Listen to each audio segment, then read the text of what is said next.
Video conclave पर। लेकिन इस बीच आपको बता दें, दिल्ली के बाद बॉम्बे हाईकोर्ट को भी धमकी मिली है। बॉम्बे हाईकोर्ट को भी बम उड़ाने की धमकी मिली है। बॉम्बे हाईकोर्ट को भी धमकी भरा ईमेल आया है। जानकारी आपको दे रहे हैं। धमकी के बाद बॉम्बे हाईकोर्ट को खाली कराया गया है। सर्च ऑपरेशन में हाईकोर्ट परिसर में हालांकि कुछ भी नहीं मिला है, लेकिन फिलहाल जो टीम है वो लगातार लगी हुई है। सर्च ऑपरेशन में हाईकोर्ट परिसर में कुछ नहीं मिला है। अब से थोड़ी देर पहले हमने आपको बताया कि किस तरह से जो दिल्ली हाईकोर्ट है वहां पर भी धमकी दी गई थी और वहां पर पूरा जो कोर्ट है वो परिसर खाली कराया गया क्योंकि ईमेल आया था। और अब जानकारी कि बॉम्बे हाईकोर्ट को भी धमकी भरा ईमेल आया है। सवाल यह है कि क्या ये जो ईमेल है उसकी पूरी भाषा एक तरह से है, क्या ये जो ईमेल है वो एक ही जगह से भेजा गया है, इनका सेंटर क्या है, एपिक सेंटर क्या है, ये तमाम चीजें जो हैं वो जांच का विषय होगी। लेकिन फिलहाल आपको बता दें, बॉम्बे हाईकोर्ट को भी धमकी भरा ईमेल आया है। धमकी के बाद बॉम्बे हाईकोर्ट को खाली भी करा दिया गया है। सर्च ऑपरेशन जरूर किया गया, लेकिन फिलहाल कुछ मिला नहीं है।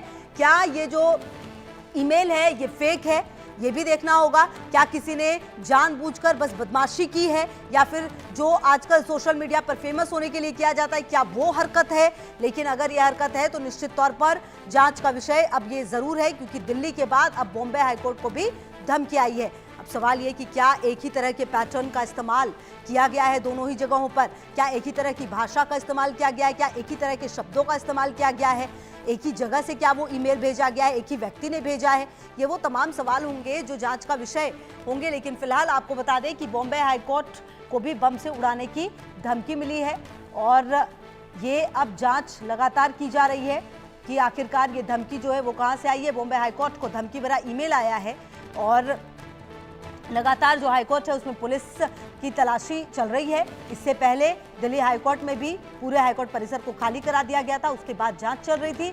अब बॉम्बे हाईकोर्ट जो है यहाँ पर पुलिस जो तलाशी अभियान है वो चला रही है। हालांकि सर्च ऑपरेशन में शुरुआती दौर में हाईकोर्ट परिसर में कुछ नहीं मिला है। और सुधाकर कश्यप हमारे सहयोगी ज्यादा जानकारी के लिए इसी खबर पर हमारे साथ। सुधाकर, देखिए अब से थोड़ी देर पहले दिल्ली हाईकोर्ट को भी एक ईमेल आया था, क्या वही सेम ईमेल बॉम्बे हाईकोर्ट के लिए भी आया है? क्या उसी तरह की भाषा का इस्तेमाल किया गया? क्या जानकारी आपके पास सुधाकर?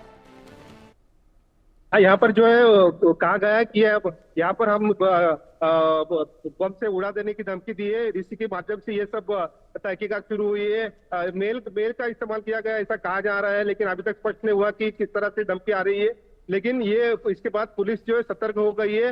वहां पर जो बंदोबस्त जो बढ़ाया गया है, बीडीडी स्क्वाड जो है वो 2-3 बीडीडी स्क्वाड वहां पर आए हैं और वो जो पूरे हाईकोर्ट की पूरी छानबीन कर रहे हैं कि किस वहां पर कुछ रखा गया है क्या, और पूरा क्राइम ब्रांच के ऑफिसर भी वहां पहुंच गए हैं।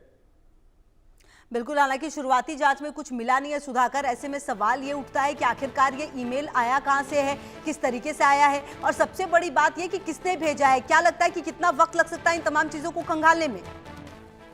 कुछ वक्त लग सकता है। अभी सब ये बात सामने आई है तो इसके बाद ऑफिसर जो है वो इसकी तहकीकात कर रहे हैं, कहाँ से ये सब हुआ है, ये किसने भेजा हुआ, क्या हुआ, इसके बारे में सब तहकीकात चल रही है। और उसके बाद मतलब आज कुछ देर में ये स्पष्ट हो जाएगा कि क्या है इसके पीछे, किसने किया है, जानबूझ के किया है कि कोई इसके पीछे कोई संगठन है, ये कुछ देर में स्पष्ट हो जाएगा। बिल्कुल, और सवाल ये भी है कि सुधाकर, जिस तरह से लगातार ये ईमेल का खेल चल रहा है, आप देखिए कि आजकल सोशल मीडिया पर फेमस होने के लिए भी कई लोग इस तरह की हरकत करते हैं। अगर ये जांच का विषय तो है ही, और सवाल ये भी कि क्या ये जो कनेक्शन है वो दिल्ली हाईकोर्ट को जो ईमेल मिला है उससे भी है? ये अभी स्पष्ट नहीं हुआ कि दिल्ली हाईकोर्ट का जो घटना घटी है उसके कनेक्शन है कि नहीं, ये अभी तक स्पष्ट नहीं हुआ है। लेकिन ये कुछ देर लगेगा। ये सब साइबर ऑफिसर जो है, साइबर क्राइम के ऑफिसर जो है तहकीकात कर रहे हैं। क्या इसका सिमिलरिटी कुछ है क्या इसमें, इसकी तफ्तीश भी शुरू है। बहुत शुक्रिया आपका इन तमाम जानकारियों के लिए सुधाकर।